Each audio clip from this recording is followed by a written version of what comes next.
I think I didn't do anything wrong, just told the truth before anyone else could twist it. It wasn't my fault his best friend fell in love with me, or that I said yes when he asked. I thought honesty would make things cleaner, but all it did was end everything faster than I imagined. Before we dive deeper into this story, I have one small request. Please subscribe, drop a like, comment, and hit that hype button to boost this channel so more people can discover these incredible stories.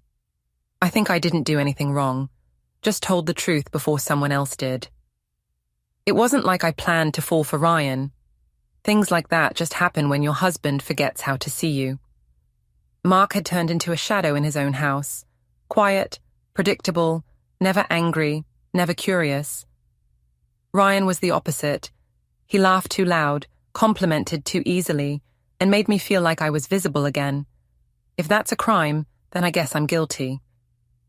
It started months earlier, when Ryan asked me to help design his new office downtown.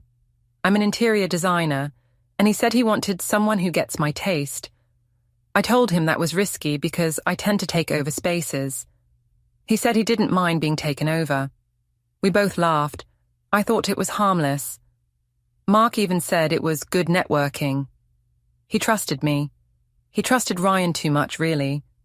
They'd been best friends since college, loyal in that quiet, male way that assumes no one will ever break the unspoken rules. Ryan and I started meeting after hours to go over color palettes and furniture orders.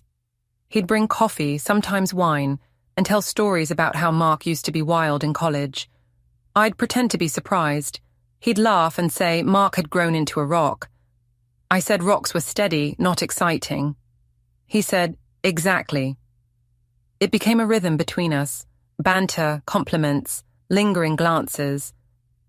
I told myself it was fine because nothing physical happened. Emotional connection didn't count, not really. At home, Mark noticed I stayed later at work. He asked if the Hale project was demanding. I said clients like Ryan expected perfection. He nodded and said he was glad I was doing well. That was the problem. He didn't push. He never pushed. I told him once that he made everything too easy. He said he thought marriage was supposed to be peaceful. I said peace was just another word for boredom. He looked at me for a long time and then went back to washing dishes. One Friday night, Ryan invited me to a small party for his business partners. He said Mark was welcome too, but he probably wouldn't enjoy it. I didn't invite him. At the party, Ryan introduced me as the woman who saves me from my own bad taste. Everyone laughed, and I loved it. He kept refilling my glass and telling me I deserved more recognition. I said Mark didn't like attention. He said that explained everything. Later, when he walked me to my car, he said, "You know, if I'd met you first, things might have been different." I laughed, but I felt my face grow warm. I told Nora, my sister, about it the next day. She said Ryan was dangerous territory. I said she was too cautious, that men and women could be close without it being scandalous. She said, "Not when one of them is your husband's best friend." I told her she watched too many dramas, but her warning stayed in my head longer than I wanted to admit. Still, I kept seeing Ryan. We started texting during the day.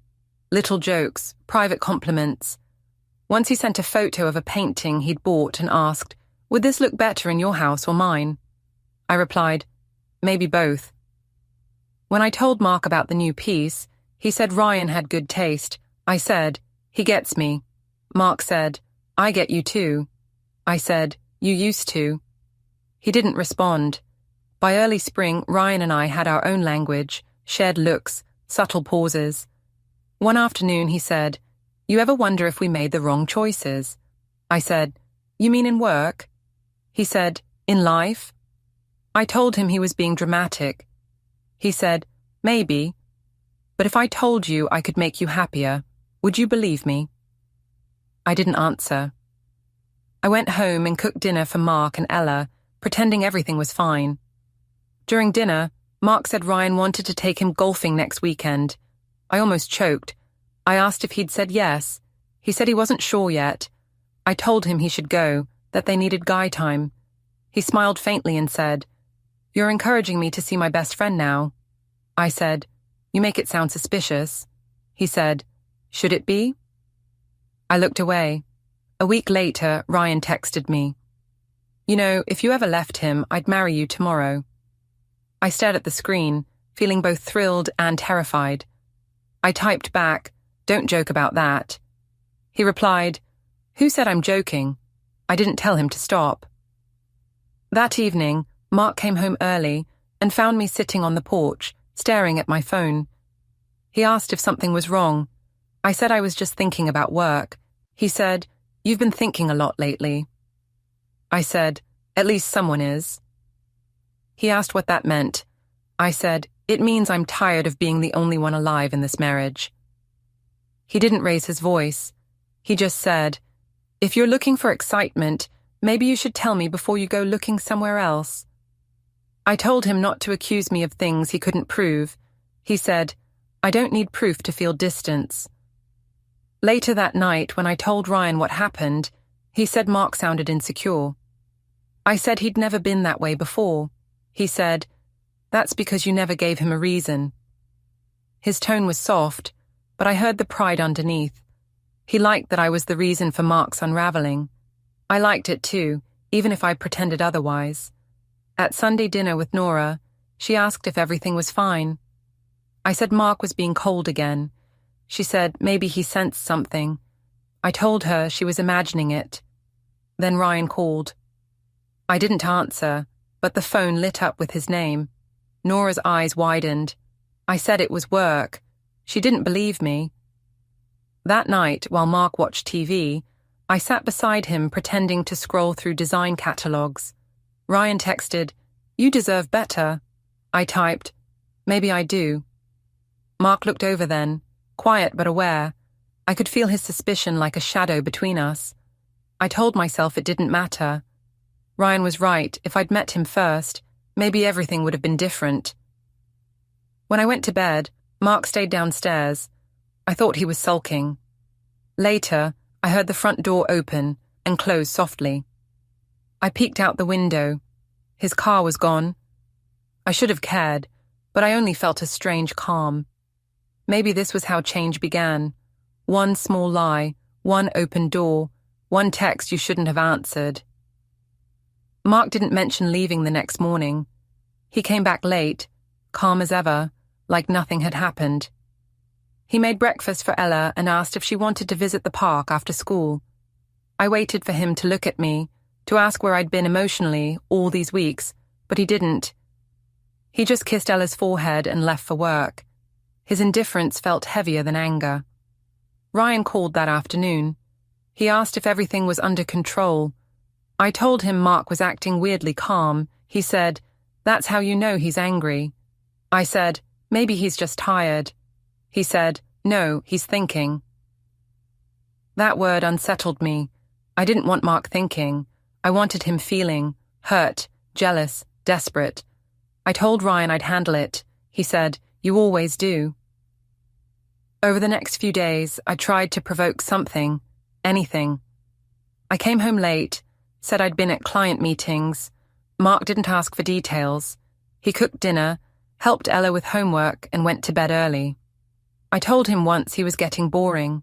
He said, "Maybe peace isn't what you want." I said, "I want honesty."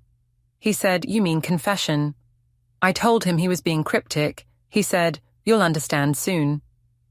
I laughed, but it sounded nervous even to me. Ryan started calling more often. We spoke about everything and nothing.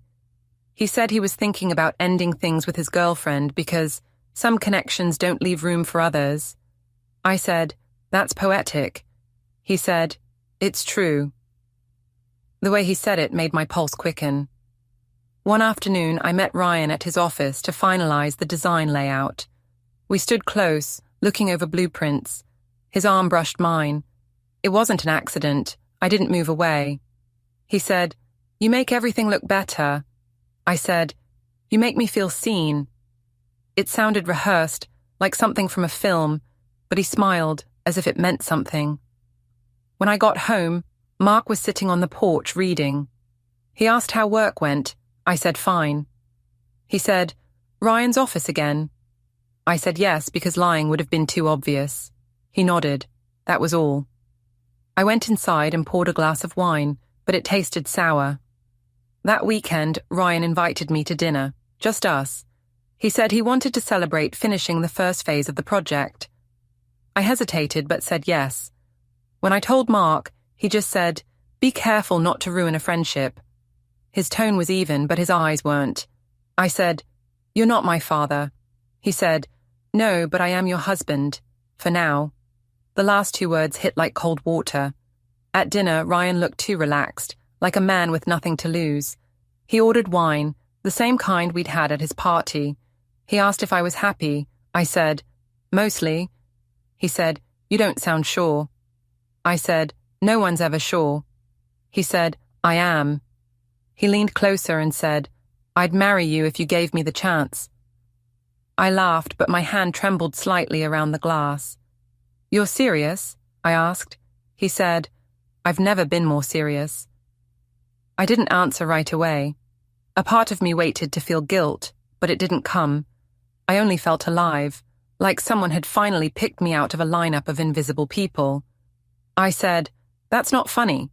He said, "It wasn't supposed to be." When I came home, Mark was still awake. He asked if dinner was nice. I said it was professional. He said, "That's good. Keep it that way." I said, "You don't get to tell me what to do."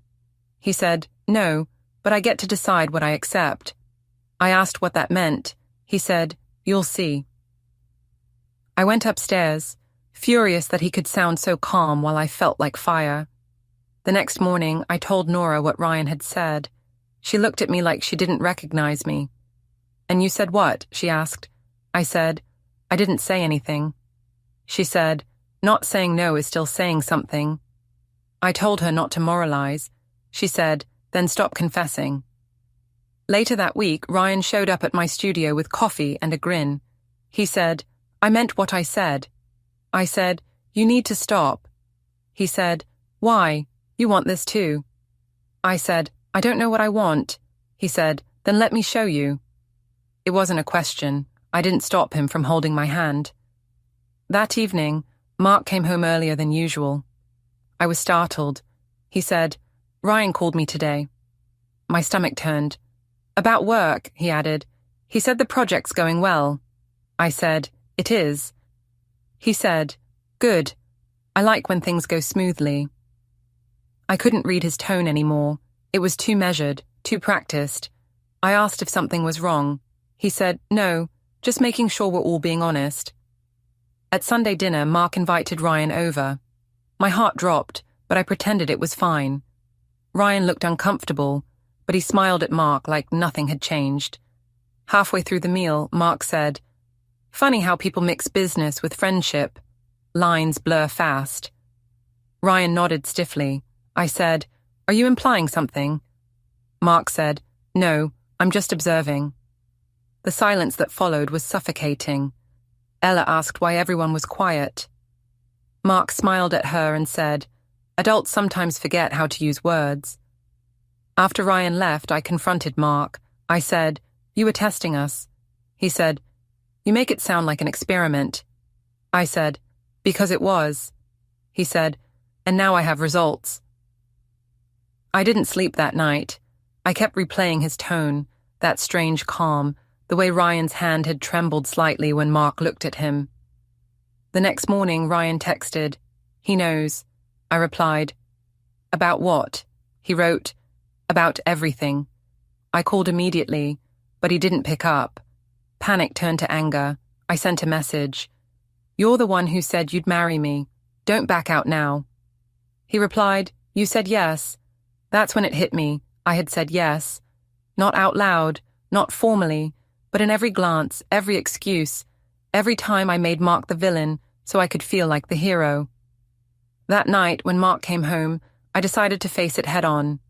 I said, "Ryan wants to marry me." He didn't flinch. He just said, "I figured." I said, "I accepted." He stood there for a moment, his expression unreadable. Then he said, "I hope you find what you're looking for," and walked out. No shouting, No begging, no slamming doors. Just the sound of keys on the table and the front door closing quietly behind him. I didn't follow. I told myself he'd cool off and come back, but when I went upstairs later, the closet was half empty. His side of the bed looked untouched. I sat there for hours, waiting for headlights in the driveway that never came. The first day without Mark felt strange, like the air had lost its structure. I expected messages, calls, some sign of anger. Nothing came. He didn't block me, but he didn't answer either. The silence felt intentional, sharp. I told myself he just needed time, that he'd come back once he realized Ryan wasn't serious. But as the hours stretched, I started to sense something else. This wasn't retreat, it was strategy. Nora came by that afternoon. She looked around the house, noticing the missing shoes by the door, the empty dresser drawers. "He's gone for real," she said. I laughed, pretending it was temporary. She asked if I'd at least told Ryan what happened. I said he already knew. She asked what he said. I hesitated before answering. He told me to give Mark space. She frowned. "Space? He's the reason Mark left." I said Ryan didn't mean for things to go this far. She said he meant exactly this far. Ryan didn't call that night. When I texted him, it showed delivered, but not read. I spent hours refreshing the chat, imagining explanations. Bad signal, busy day, guilt. The next morning I called him. Straight to voicemail. I called again. Still nothing. Finally I sent, "I need to see you, please." He replied hours later. "Now isn't a good time." I went to his office anyway. His assistant looked startled. She said he was in meetings all day. I said I'd wait. After 2 hours, she came back and said he'd left through the back. That's when I realized he was avoiding me. When I got home, there was an envelope on the counter with my name on it. No postage, no return address. Inside was a note in Mark's handwriting. "Utilities are still in your name. I've forwarded your share of the mortgage for this month. Please don't contact my co-workers or my family. I'll reach out about Ella when it's settled." It wasn't cruel, but it was clinical, written like an office memo. I tried calling him, straight to voicemail. I left messages, some calm, some angry, some pleading. None were returned. I told myself he was being childish. I told Nora he was running from responsibility. She said maybe he was protecting himself. I said, "From what?" She said, "From you." A few days later, Carol called, Ryan's mother. She asked if I was proud of myself. I said I didn't understand. She said, "He's lost everything because of you." I asked what she meant. She said Ryan's company had suspended him pending an ethics review. I said that was ridiculous. She said, "So, was telling your husband that my son wanted to marry you." Then she hung up. That night, I tried to reach Ryan again. No answer. I checked his social media. Gone. Deleted. I searched his name on Google. Nothing recent. I opened our old messages and scrolled, rereading every compliment like evidence in a trial where I was the only lawyer. Mark still hadn't called about Ella. I called the school, pretending to be calm. The secretary said Ella had been picked up every day by her father. I asked if she seemed okay. The woman said she was quiet but fine.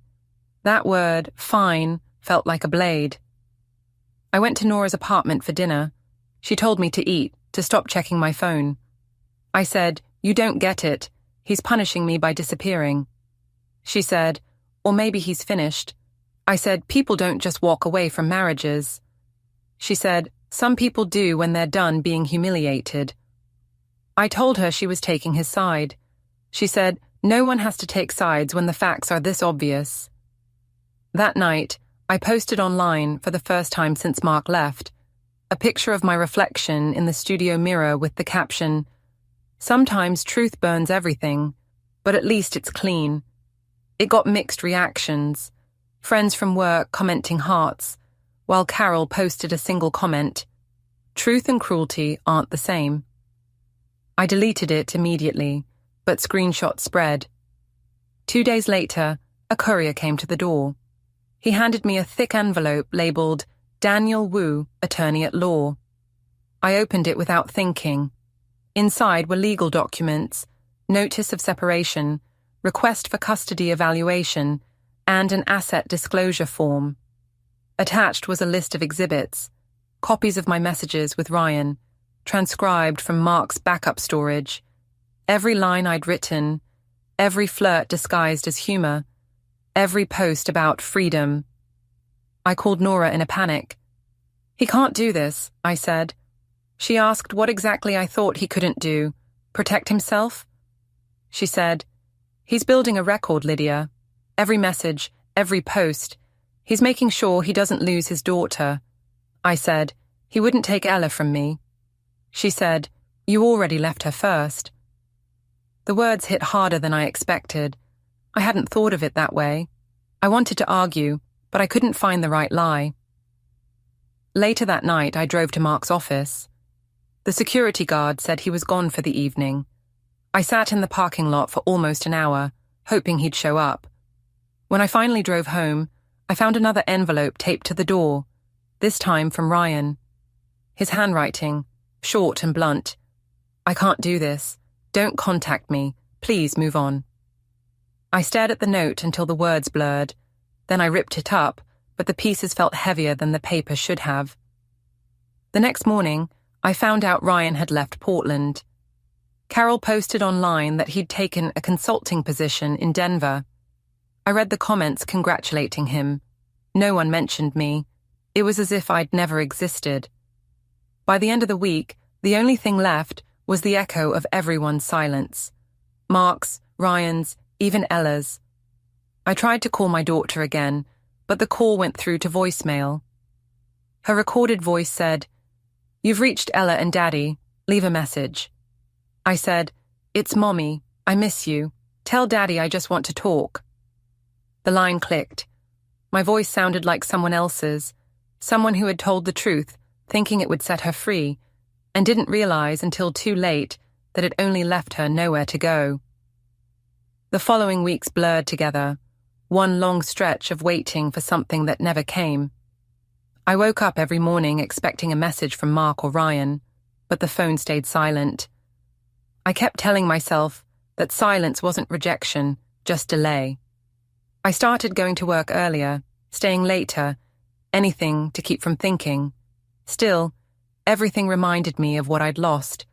The mug Mark used to use, the playlist Ryan made for me, the half-empty drawers that looked like open wounds. Nora stopped visiting as much. She said she needed space from the drama. I told her she was being judgmental. She said she was tired of watching me destroy myself and calling it bravery. I said, "You sound like him." She said, "That's probably why he trusted me with Ella for now." I froze. "What do you mean?" I asked. She said, "Mark's been staying with me some nights when he has meetings in town. He brings her. She sleeps in the guest room." The idea of my daughter sleeping in my sister's house without me made something snap inside. I said, "You had no right." She said, "You had every chance." I stormed out before she could say more. That evening, I drove to Nora's apartment, but no one answered when I knocked. I waited an hour, then left. When I got home, there was another letter in the mailbox, this time a formal one from Daniel Wu. It listed the upcoming preliminary hearing for custody and a note. "Please refrain from direct contact with the child until arrangements are finalized." The phrasing, "the child," felt like punishment. She wasn't the child. She was my daughter. I spent the next few days trying to convince myself I could fix things. I called Mark's office and left a message with his assistant saying it was urgent. She called back later, polite but distant, and said Mr. Morin preferred communication through legal counsel. I asked if she could at least tell him I was sorry. She said, "That's not my place." I hung up before my voice cracked. Desperation makes you stupid. I thought if I could just see him face to face, he'd soften. So I went to his new apartment, one Nora had mentioned without meaning to. The building was sleek, modern, emotionless. I buzzed the intercom and said my name. No answer. I buzzed again. Finally, a woman's voice, calm, professional. Mrs. Moran, Mr. Moran isn't available. I said, please, just 1 minute. She said, he's asked not to be disturbed. I stood there for 10 minutes before walking back to my car. Inside, I screamed until my throat hurt. That night, I posted another photo, this one of the sunset from my balcony. The caption read, sometimes you have to lose everything to find what matters. I thought it sounded deep, maybe even inspiring. But within an hour, the comments turned cruel. People accused me of faking pain for sympathy. Someone wrote, you didn't lose it, you threw it away. I deleted the post, but screenshots spread again.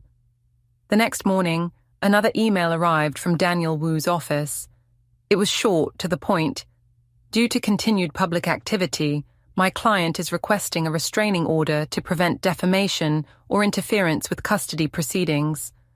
I stared at the screen, barely breathing. Even my words online were being used against me. I called Nora again, voice trembling. I said, he's trying to erase me. She said, he's trying to protect himself. I said, from what? I didn't hit him. I didn't steal anything. She said, you stole trust, Lydia. That's worse. I told her she sounded like a judge. She said, maybe because this is a trial, and you're the one on the stand. That night, I couldn't sleep. I walked through every room of the house, touching walls, light switches, furniture, all the things we'd chosen together. It felt like trespassing.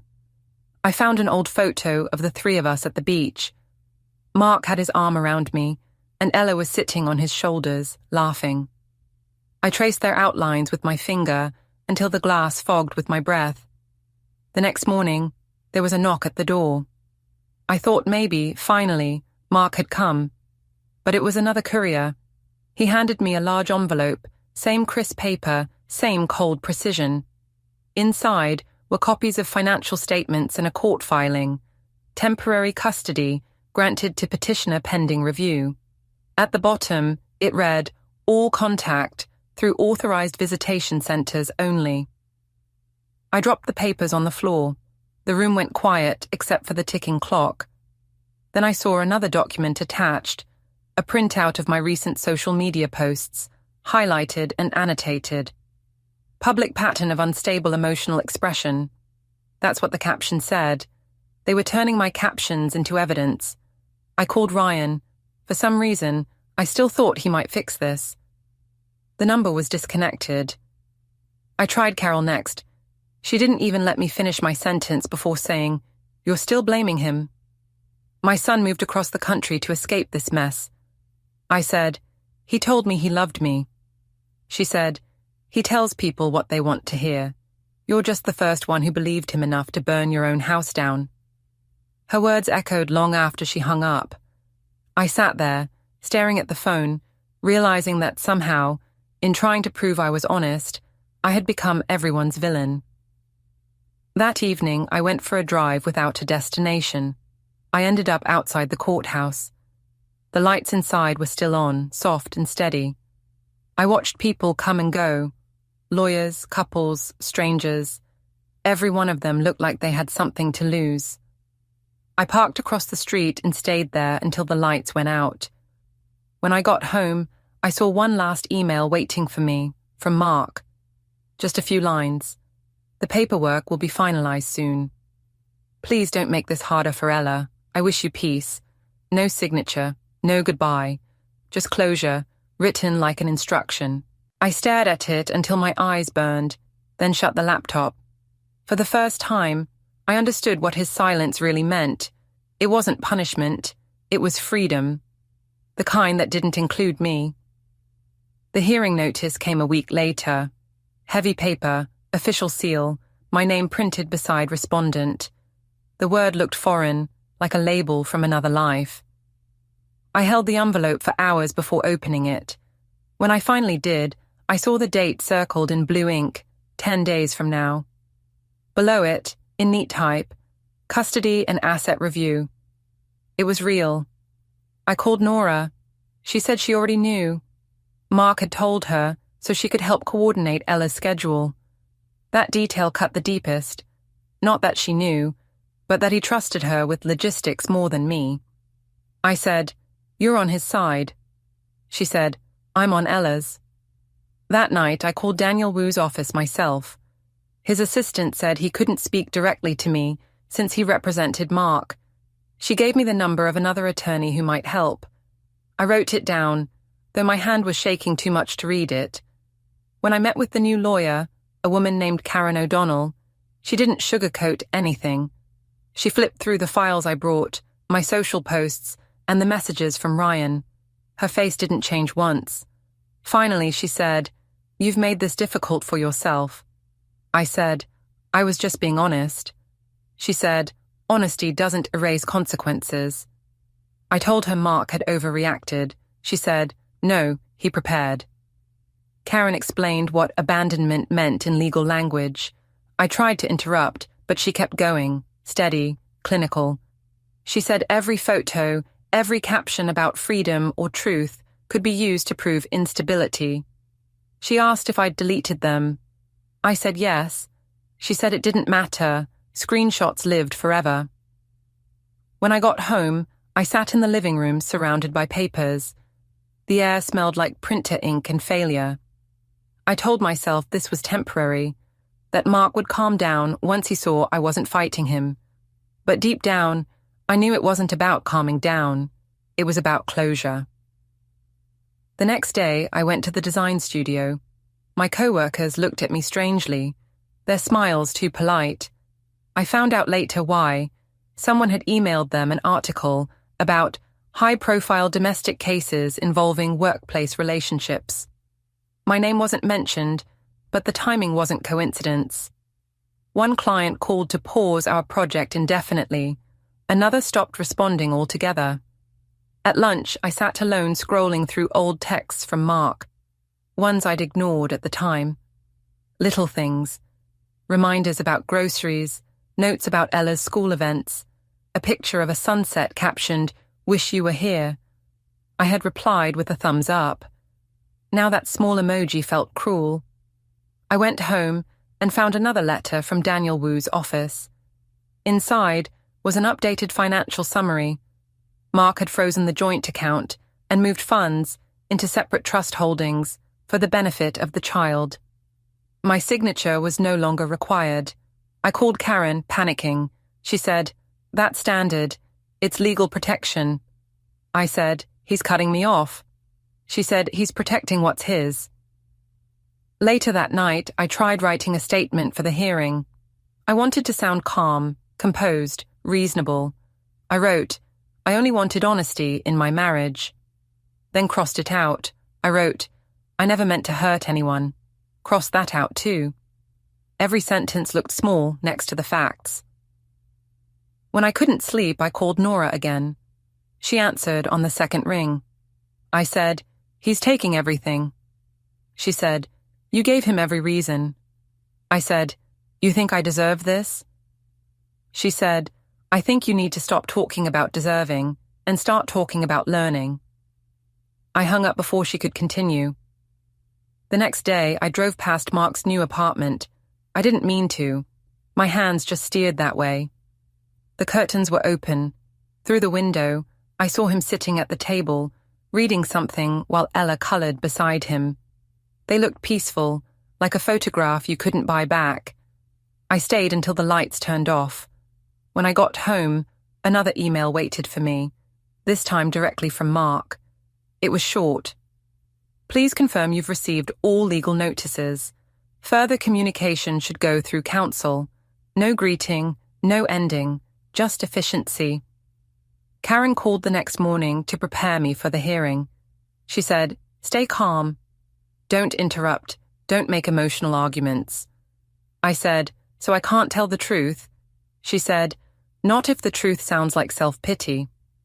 I spent the next few days pretending I still had control. I cleaned the house, organized files, even rearranged furniture, but every movement felt hollow. When the weekend came, I bought flowers, white lilies, Mark's favorite, and placed them on the table, like peace offerings to ghosts. Then Monday arrived. I dressed carefully. Dark skirt, cream blouse, minimal makeup. I looked at myself in the mirror and thought I still looked like the woman Mark once loved. Maybe that would matter.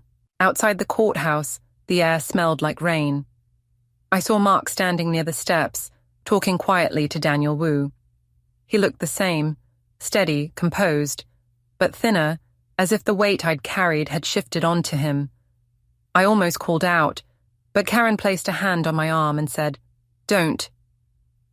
Inside, I sat across from him for the first time in weeks. He didn't meet my eyes. I wanted to scream, to make him look at me, to remind him we were real once. Instead, I kept my face neutral, repeating Karen's words in my head. The judge opened the file, scanning each page. My social media captions appeared on the screen, projected like confessions. Sometimes truth burns everything, but at least it's clean. Choosing love over fear. Freedom tastes bitter before it's sweet. The judge asked if I'd written them. I said yes. My voice sounded steady, but my hands trembled under the table. Mark's lawyer explained how those posts coincided with his discovery of Ryan's messages, the night I admitted everything. He spoke gently, like this was just paperwork. Mark stayed silent. His silence did more damage than words ever could. When it was my turn, I said I'd only wanted honesty. The judge asked, "Honesty with whom?" I couldn't answer. Karen whispered for me to stop talking. By the end of the hearing, I knew it was over. Not just the marriage, but the narrative I'd built around it. I'd called it love, freedom, truth, but to everyone else it looked like abandonment. The judge adjourned until final ruling next week. Mark stood to leave without looking at me. For a moment, I wanted to grab his arm, to beg him to remember the good parts, but Karen whispered, "Don't make a scene." He walked out, calm and certain. I stayed seated, staring at the empty chair across from me, the one that used to mean partnership and now meant loss. When I finally stepped outside, the sky had cleared. I looked up, expecting relief, but felt nothing at all. I realized then that I hadn't been honest, I'd just been reckless, and recklessness, once written down, becomes evidence. The final ruling came by mail, plain envelope, no ceremony. I didn't open it right away. I already knew what it would say. When I finally tore it open, the words blurred together, but the meaning was sharp. Custody, awarded to Mark Morin. Property, transferred in full to petitioner. Visitation, bi-weekly, supervised. The rest was legal language, cold and tidy, sealing everything I had once called a life. I sat at the kitchen table staring at the paper, half expecting it to change if I looked long enough. The phone buzzed. A message from Karen. "It's finalized. I'm sorry." That was it. No advice, no comfort, just the last nail in something I'd built and destroyed myself. Nora stopped by later that day. She didn't say much, just placed a grocery bag on the counter. "You need to eat," she said. I asked if she'd seen Ella. She nodded. I said, "Is she happy?" She said, "She's safe." That word again, safe. It used to sound boring. Now it sounded unreachable. When she left, the silence filled the room like water. I walked from room to room, touching walls, tracing where picture frames used to hang. There were small holes everywhere, reminders of things I'd removed too late. As evening fell, I found my old phone on the counter, the one I used when Ryan and I started texting.